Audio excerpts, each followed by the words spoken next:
Oh yes, the sounds of Dragon Force with Black Fire, and before that Accent Star Blind, leading the blind here on WoW Radio. This is Blue Please, this is Total Biscuit, and this is a 2-week-old pizza crust. Interesting. I think I could build houses out of this. This is the hardest material known to man. Perhaps we could graft it onto someone's skeleton and then use them as a weapon. Right.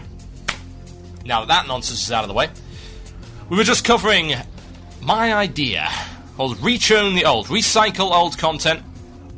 There's been some interesting responses to it. I'm going to read those out before I go on to my next topic, which has something to do with it, but not quite. Now, the almighty Farseer says, I agree 100% with your idea. At the moment, Blizzard is wasting the content. They seem to be looking more at what to do next rather than what's already there. They're just throwing new dungeon after dungeon into WoW. Don't get me wrong, that's a good thing, but they need to stop and take a look and give the older dungeons a kickstart with new content. I mean, that also brings up another point. What the heck are they going to do when they bring out the next expansion? It's now level 80. They're just going to waste all that as well? Don't be silly. That would be, as far as I'm concerned, absolutely not only inconceivable, but damn stupid. And you shouldn't do it. You really shouldn't. Now, Heath actually says this. It's kind of obvious that Blizzard have left it all for dead. The legacy rain content is just a PR word. It does not really hold any meaning. Something must be holding them back. With a huge mass of raids and instances and zones and newly coded bosses in Outland, I'm guessing they have mastered encounter creation. It's like a transforming madhouse that looks like it's a totally different single-player game. That's interesting. So what he's basically saying there is that the bosses are now to the complexity where they're actually from a single-player game. It's like, say from Final Fantasy XII or Shining Force or anything like that.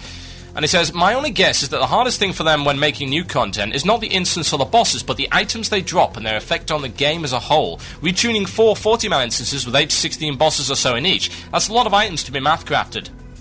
True, although we are also aware, of course, that items are created via a numeric system. Points. It's basically the item level dictates how many points can be allocated to a set item. We saw in the latest patch that some of the higher level 70 items have had their points allocation changed in the sense that meta sockets and gem sockets have had their cost in item creation lowered, which means you can afford to put more stats in them. Hence, they've been buffed. So it's all math crafted anyway via a system which is already in place. It wouldn't even surprise me if they could just throw in a name and have a little program spit out the stats of that item, and it would be balanced. Of course, it doesn't work all the time, but then again, what does in a game which has got umpteen number of items? And he continues, with all the changes in hybrid sets, etc., new talents and skills, the creation of new gear, at the moment, this is probably not down to a formula as it was before. I do disagree there. I say that there is still a formula. There must be, because, again, they mentioned in the patch notes, and I believe on the forums, that the reason these items were buffed is because they had the points required to have slots in them reduced. Not even starting on sockets, as he goes on to say. Tier BOE would be a great idea, but just think of someone who lost their job, as I did, getting high-tier armor, seeing someone running around in my old gear with a bind on equip tag on it, farming gold for Not farming gold for IGN. Just as a disclaimer, IGN is not a gold farming service. You're looking at IGE there. I do see your point there, because I kind of had the same feeling, but also, it doesn't matter what gear they're wearing when they're farming gold, for the love of God. If someone's farming gold, it needs to be banned, tier 3 or otherwise. I can understand that, but I think that, to be honest, it's a very positive way of doing things. And we also have Nola, who's emailed in saying, I like the idea of making these dungeons more worthwhile, but especially if retuning is done only for numbers rather than for level. I think that especially in the case of AQ and Nax, it would be great to level to 70 through these dungeons. That's an interesting idea. However, if you're using a dungeon for leveling, you need plenty of quests. I never got a chance to raid that high at 60, but I don't think there were as many quests for those dungeons to say strat. You would be correct in that assumption. There aren't all that many at all. Some of them are actually inside, and they're basically quests which involve handing in tokens in order to get loot. That's a particular case in AQ40, and to some degree, of course, Nax. Now, he also says, so, if we bear in mind that the AQ and Nax gear is in line with 60-whatever gear, why not make this gear available through quests instead of tokens? It might make it easier to get, but it's not the best gear out there anymore. Also, the extra experience given would give a good incentive to people to return if they don't like soloing. Interesting idea. That's not a bad idea at all. So yeah, this is the idea I'm going to be putting forward. I might actually sit down and write this. Actually write all the possible caveats down and maybe publish it somewhere. Not that I can publish it on the forums, because I'm banned! But I'll get someone else to post it, it's all good. So yeah, I kind of like the idea. I think it's probably the best thing I've come up with in at least... Well, yeah, when was the last time I did come up with something good? I can't remember. Yeah. Peanut butter, chocolate, and jam in an onion together at last. That was my last good idea. Now, let's get on with it. Recently, as you're probably well aware, D&T and Nihilum are back in the race. They're almost neck and neck as it happens. They were wiping on the same boss in Serpent Shrine. And I recently got information from Eki saying that they got their first boss in I down to 17%. Whether they've killed him now, I do not know, but I haven't heard an announcement of it. If Eki would like to correct me on that, that would be very, very cool. So, the problem is, though, they were wiping on the same boss, and it despawned for both of them. Now, D&T got theirs respawned by GMs. Nihilum did not. But they both submitted the same kind of ticket. They said, this boss is despawned. We'd like it to be respawned, please. Here's the bug, here's the issue. Raid reports it. D&T, yeah, we'll fix it for you. We'll respawn it. Nihilum, no, you gotta wait till Wednesday. Soft reset. Wait, whoa. Where's this disparity coming from, I might ask? We had a similar problem back with, I believe... Oh yeah, Kel'Thuzad! It despawned, I think, for D&T. It despawned for both, actually, come to think of it. And if I remember correctly, the US GMs had people working through the weekend trying to fix it for them, whereas for Nihilum, it didn't happen. Now, this shows a huge disparity in policy, and that's what I'm going to address right now, in a topic that I like to call, and I've started making up this really long topic, so it sounds like I actually know what I'm talking about. It's great.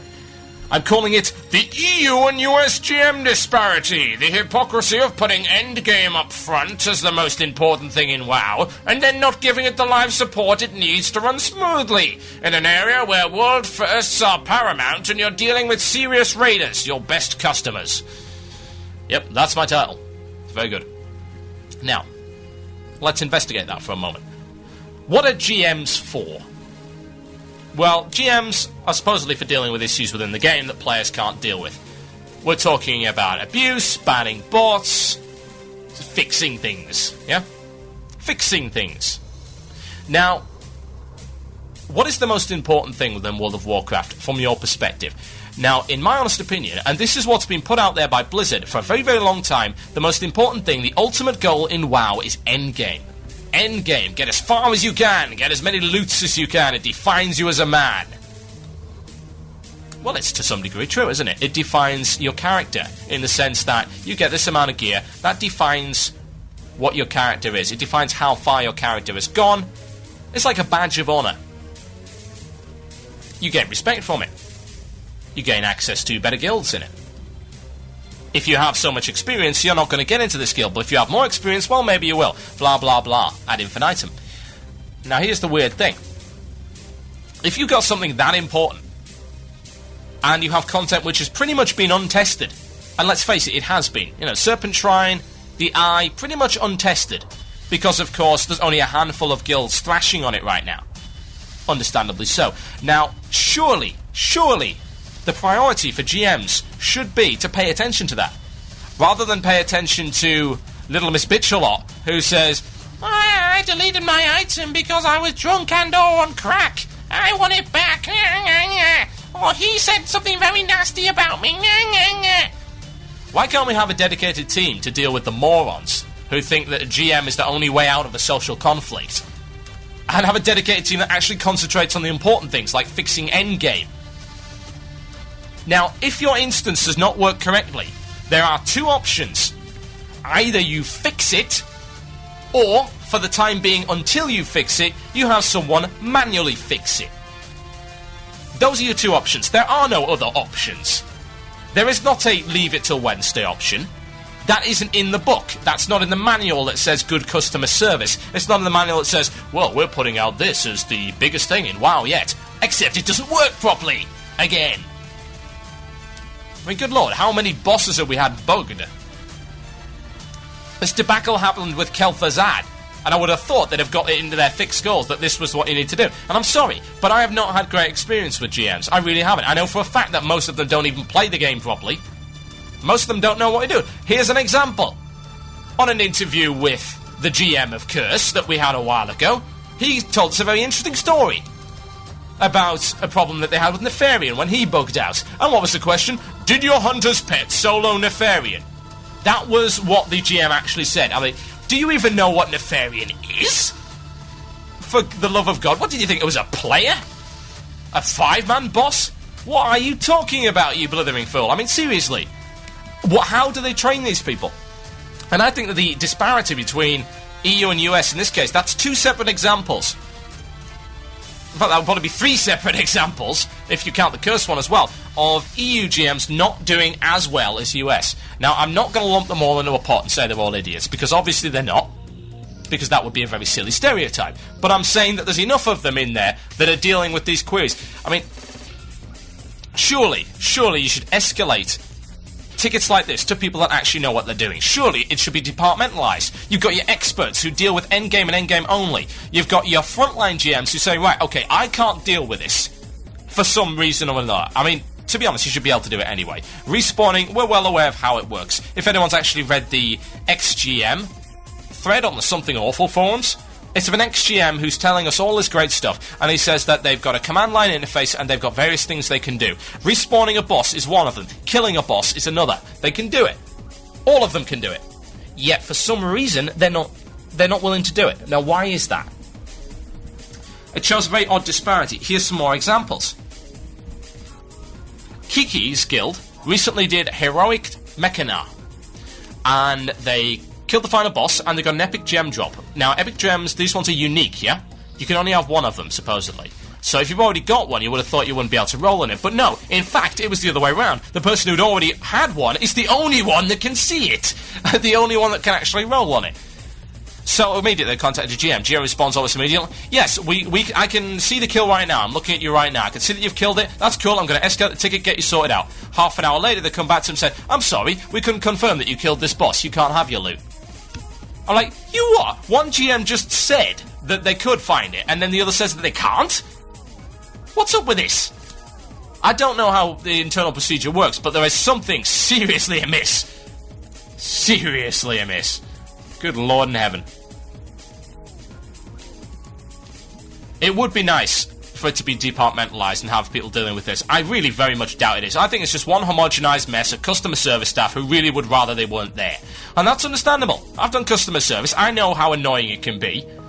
When I get someone coming into my shop with a DS that's snapped in half and wires sprayed out and said, yeah, the top just fell off it, I'd like a refund. I know how stupid it can be. But then again, I just say bugger off. And then attend to another customer who has a more important and valid concern. Or, if they don't like it, I refer them to the complaints department. In my store, the complaints department is a long, 5-foot-long stick with the word complaints department written on it. Now, I'll give you 3 guesses as to what I would do with that. Yeah. So yeah, I'm not happy with that. I really not. And I really do feel for Nihilum and any other guild that's had to suffer this incompetence. Why can't you fix it? Why does this disparity even exist? And I think there's a massive amount of hypocrisy there in the sense that, Blizzard, if you're going to put this out as the biggest thing in WoW and the thing which people expect to spend the most time on, you need frontline, top-notch service to deal with any problems there might be. I'm not expecting you to release bug-free content, because I know that it's millions upon millions of lines of code. Something could go wrong. You can't internally test it as well as you would expect. But you would at least expect there to be handymen on there. It's like installing a central heating system. Like saying, I'm sorry, you're going to have to wait till Wednesday without any heating whatsoever, and then we'll go and completely replace the system for you. Whereas which I would say, well, it's just a leaky pipe. Why don't you just come in and fix the pipe? And then at a later date, you can come in and replace the system. That will keep me going. A manual reset of the system will do. It's like, yes, you can have a stopgap solution in this situation where time is of the essence. World firsts are incredibly important. Hugely important within World of Warcraft. People get really hyped up about them. I said this last week, and I believe that's justifiable because that is what Blizzard have put out there is the most important thing. And if you don't give proper service, you're gonna be in trouble. Because I've seen guilds, the hardcore, the top-notch, the cream of the crop, complaining, and it's like, well, what if those guilds do leave? Okay, so for Blizzard, the way that they look at it is they've lost some money. Well, what about the rest of the community? That's a massive impact on the Realm community.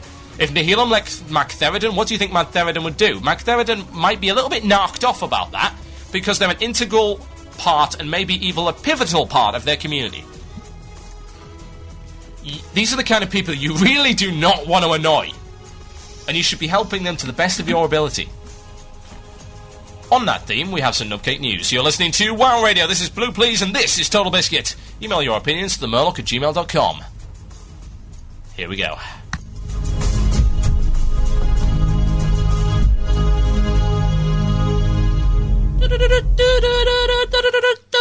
Nubcake News! Stop that. Welcome to this week's edition of Nubcake News. Coming up later in the show, Kittens with Mittens, the Silent Killer. Plus the latest sports roundup from our arena correspondent, Russell Crowform. But first, complaints have been flooding in about popular soap opera World of Warcraft and its particular illicit brand of customer service. For the benefit of those of you unfamiliar with this popular sport, we will be providing a new rock for you to live under. But in the meantime, we will make you aware that customer service is dealt with by so-called GMs, a rare breed of vole found somewhere in the tropics and caged and enslaved for Blizzard's purposes. We at Nubcake News are not powerful or frightening enough to deal with this problem, and are proceeding to the nearest desk, under which we will cower until further notice. However, there is but one person who can. It is my pleasure and outright terror to introduce the Titan of Television, the thermonuclear missile of consumer affairs, host of the program Watchdog, Mrs. Anne Robinson. We interrupt this broadcast for an important announcement from the Department of Humour Enforcement. We must make our listeners aware that the preceding joke, a reference to an infamous BBC Consumer Complaints programme, will in fact only make any sense whatsoever to UK listeners. As such, in the interests of funny, we are now replacing it with something more recognisable.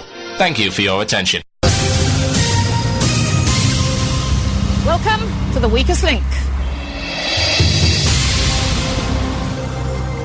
Druids, you are the weakest link. Goodbye. Now to Consumer Affairs. Watchdog has been reliably informed by an extremely irate grandmother from Edinburgh that Blizzard Entertainment, who are well known to be in league with Satan himself, have been providing subpar customer service.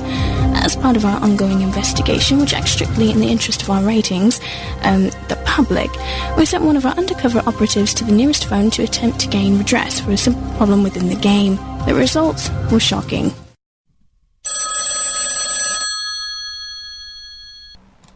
Welcome to Blizzard Customer Service. All of our operators are currently busy devouring the flesh of the innocent at the moment. Your call is vitally important to the survival of the species and will be answered shortly. Thank you for continuing to hold. Have you considered trying a different game? If so, we can help.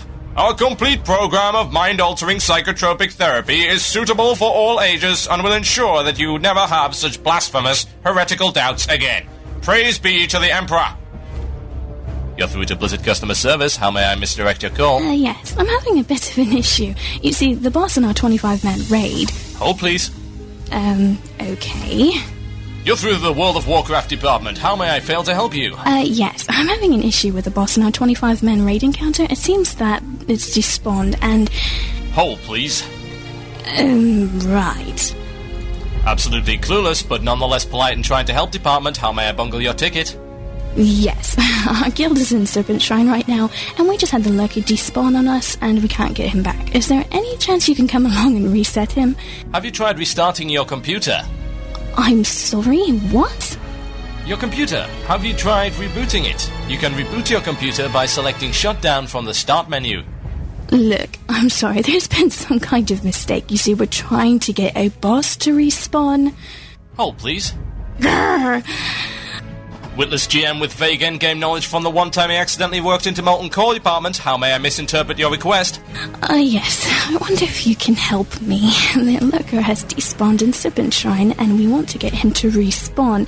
Can you come along and reset him for us? Ah, yes, that shouldn't be a problem. Just a few questions. Did your hunter pet solo the lurker? I don't think that you quite understand what we're trying to do. We haven't killed the lurker, we just want him to be respawned so we can try him again. After you've looted the body, you must wait for the instance to reset before you can attempt him again. But we haven't killed him yet. You must kill the boss in order to receive your loot. We would suggest you try him again, perhaps using consumables this time. But that's what we're trying to do, but he's not there anymore. Congratulations on felling the foul demonic lurker. Good luck in your future encounters in Serpent Shrine. No, goddammit, put me onto someone who knows what they're talking about. Hold, please. WTF. You're through to the department of placebo-style blithering. How may I placate you today? Look, we're in Serpent Shrine right now on the Boulder Fist server, and we need the lurker respawn because he's bugged out. Can you help us? Absolutely, this will not be a problem. We just need you to stand outside the instance for 20 minutes while we reset it for you. No, we don't want the entire instance reset, we just want that boss respawning. Thank you for your call. Your instance has now been reset ahead of schedule. Good luck on Hydros. No, goddammit, why did you just do that? We wanted our boss respawned. Hold, please. This is Blizzard Customer Service. How may I misdirect your call? Didn't I just talk to you? Hold, please. Our fortunate consumer proceeded to explode after this incident. We called Blizzard Entertainment for a comment, and they had this to say. We are very sorry for the state of the carpet after the spontaneous explosion of one of our valued customers. As compensation, we are sending this customer a box of chocolates and a voucher for 2 months free playtime. We hope that she is satisfied and will accept our sincere apologies. Thank you for playing World of Warcraft. A stunning result for our consumer team, proving once again that companies quake in fear before the might of Anne Robinson. Fear Anne Robinson, worship Anne Robinson, be defenseless baby animals to Anne Robinson. This has been The Weakest Link. Goodbye.